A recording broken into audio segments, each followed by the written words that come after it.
না, কারণ আমাদের এখানে অভিষেক ছিলেন দুজন, তো কোন অভিষেকের কথা বলা হচ্ছে বুঝতে পারছিলাম না। তারপর বুঝলাম চার্টার্ড অভিষেক। पश्चिम बंगाल की राजनीति में तृणमूल कांग्रेस के भीतर चल रहा सियासी संघर्ष अब व्यक्तिगत हमलों तक पहुंच गया है। पार्टी के बागी गुट के नेता और विधानसभा में विपक्ष के नेता ऋतुव्रत बैनर्जी ने अभिषेक बैनर्जी पर तीखा हमला बोलते हुए उन्हें नया नाम दे दिया। पत्रकारों से बातचीत के दौरान ऋतुव्रत बैनर्जी ने अभिषेक बैनर्जी को चार्टर्ड अभिषेक कहकर संबोधित किया और उनके खिलाफ कई आरोप भी लगाए। दरअसल हाल ही में बागी गुट ने खुद को असली तृणमूल बताते हुए पार्टी के नए संगठनात्मक ढांचे की घोषणा की थी। इस दौरान ममता बनर्जी को पार्टी अध्यक्ष पद से हटाने और अभिषेक बैनर्जी को संगठन से बाहर करने का दावा भी किया गया।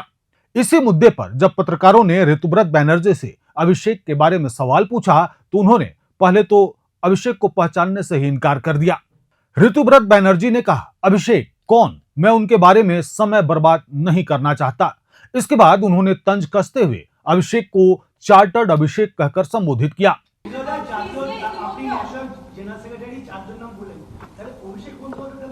কে অভিষেক? যাকে লোকে চোরপিটুনি দিয়েছে। সময় নষ্ট করে লাভ নেই। Next question. আমি আর ক্লান্ত, আমি আশাউল্লাহ তোমার প্রশ্নের উত্তর দিতে দিতে যা বলার বলে দিয়েছি। যাকে নিয়ে কোনো আলোচনাই হয়নি তাকে বহিষ্কারের কথা করতে আসবে। যাকে আমি তো বললাম যে অভিষেক বন্দ্যোপাধ্যায়কে নিয়ে কোনো চর্চাই হয়নি, আমি বুঝতে পারছিলাম না, কারণ আমাদের এখানে অভিষেক ছিলেন দুজন, তো কোন অভিষেকের কথা বলা হচ্ছে বুঝতে পারছিলাম না। তারপর বুঝলাম চার্টার্ড অভিষেক, তো ঠিক আছে না, চার্টার্ড অভিষেককে নিয়ে কোনো কথা হয়নি।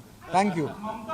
अभिषेक बनर्जी को लेकर यह टिप्पणी ऐसे समय में सामने आई है जब उनके चार्टर्ड विमान के इस्तेमाल को लेकर राजनीतिक विवाद जारी है। बागी गुट का आरोप है कि दिल्ली और अन्य यात्राओं के लिए चार्टर्ड फ्लाइट का इस्तेमाल किया गया, जिससे पार्टी पर भारी आर्थिक बोझ पड़ा। ऋतुव्रत बैनर्जी ने दावा किया कि अभिषेक आम यात्रियों की तरह नियमित उड़ानों से यात्रा नहीं करते।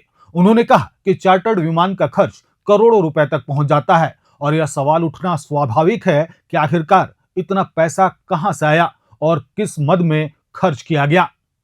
इस विवाद को और हवा तब मिली जब तृणमूल के वरिष्ठ नेता कुणाल घोष ने भी इस मुद्दे पर अपनी राय रखी।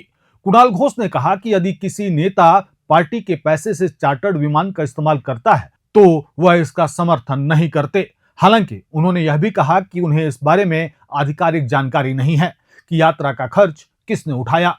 वहीं बागी गुट का दावा है कि पार्टी के वित्तीय रिकॉर्ड और ऑडिट रिपोर्ट में चार्टर्ड विमानों पर भारी खर्च का उल्लेख है। इसी आधार पर वे पार्टी फंड का इस्तेमाल को लेकर सवाल उठा रहे हैं। दूसरी ओर ममता बनर्जी और अभिषेक बैनर्जी के समर्थक इन आरोपों को राजनीतिक अभियान का हिस्सा बता रहे हैं।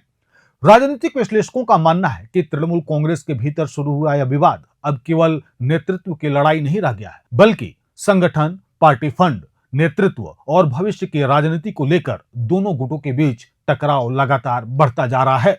फिलहाल चार्टर्ड अभिषेक वाली टिप्पणी ने बंगाल की राजनीति में नई बहस छेड़ दी है। आने वाले दिनों में यह देखना दिलचस्प होगा कि यह विवाद केवल बयानबाजी तक सीमित रहता है या फिर पार्टी के भीतर और बड़े राजनीतिक घटनाक्रम सामने आते हैं।